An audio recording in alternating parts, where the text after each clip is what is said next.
Uca Allah'ın elm sahibləri haqqında buyurduğu bir ayə var. Allah sizlərdən iman gətirənləri və elm verilənləri dərəcə üzrə ucaldır. Mücadilə surəsi 11-ci ayə. Bu ayənin canlı nümunələrindən biri İmam İbn Həcər Əl-Əsqalanidir. O 14-cü əsrdə Misirdə dünyaya gəldi. Hələ uşaq yaşında ikən yetim qaldı. Anasını və atasını itirdikdən sonra onu qohumları böyütdü. Ancaq çətinliklərə baxmayaraq elmə qarşı qeyri-adi sevgi bəsləyirdi. Bir gün müəllimi onun güclü hafizəsini sınağa çəkir. 100-dən çox hədis qarışıq şəkildə oxuyur. Sonra ondan düzəltməsini istəyir. İbn Həcər müəllimin səhvlərini bir-bir sadalayır və sonra hədisləri düzgün şəkildə düzür. Hamı heyran qalır. Bu hadisə onun gələcəkdə necə böyük bir alim olacağını göstərirdi. Ən ibrətamiz hadisələrdən biri isə budur. İbn Həcər rəhməhullah qazilik vəzifəsində olarkən bahalı geyimdə bir gün küçədə gedirdi. Onu görən bir zahid, sadə geyimli bir adam deyir: "Ey İbn Həcər, sənin kimi böyük bir alim belə dünyaya aludə oldu?" İbn Həcər cavab verir: "Bütün bunlar dini ucaldan vasitələrdir. Mən bu vəzifə ilə İslamı qoruyur, zalimlara qarşı dururam." Zahid isə cavab verir: "Amma Peyğəmbər sallallahu aleyhi və səlləm və səhabələri belə etmədi." İbn Həcər göz yaşları içində deyir: "Onların imanı bizim imanımız kimi deyildi." Bu cavab onu təkəbbürdən qoruyan, təvəzzökarlığını göstərən bir nümunədir. İbn Həcər və yağ satan Yahudi.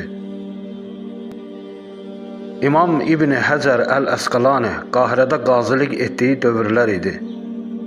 O gün saraydan çıxarkən əynində bahalı, zərif geyim, başında rəsmi başlıq vardı.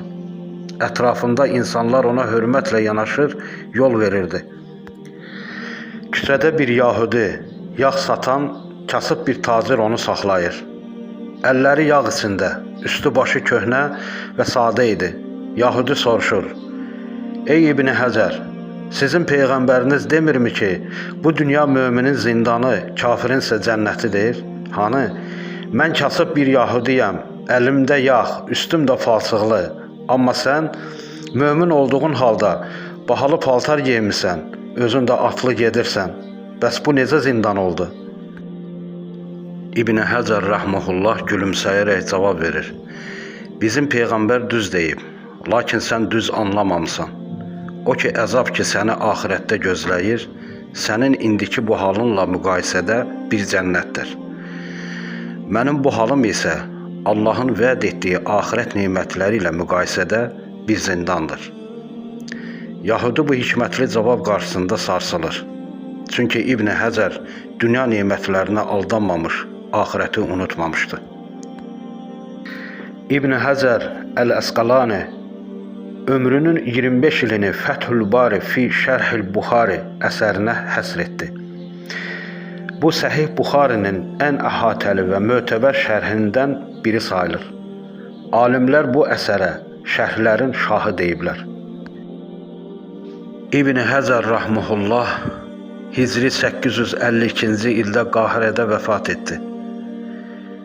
Ömrünün son illərində səhhəti zəifləmiş, amma buna baxmayaraq elmi fəaliyyətindən geri qalmamışdı. Hətta ölümündən bir neçə gün öncə də tələbələrini çağırıb onlara son dərslərini keçmişdi. Son anlarda Quran oxumasını istədi. Rəvayət olunur ki, Mülk surəsini oxuyarkən ayədə gəldi: "O hər şeyə qadirdir." Və belə bu ayənin qiraəti zamanı o son nəfəsini verdi. Bunu eşidən tələbələri dedilər: "O Allahın qüdrətini təsdiq edərək ruhunu təslim etdi." Bəzi tarixçilər yazır: "O gün Qahirədə bütün dərs məclisləri dayandı. Alimlər öz kürsüsündən düşdü. Fəqihlər qələmlərini yerə qoydu. Hamı yalnız bir şəxsin, İbn Həcərin arxasınca getdi. Allah İbn Həcər Əl-Əsqalaniyə rəhmət etsin.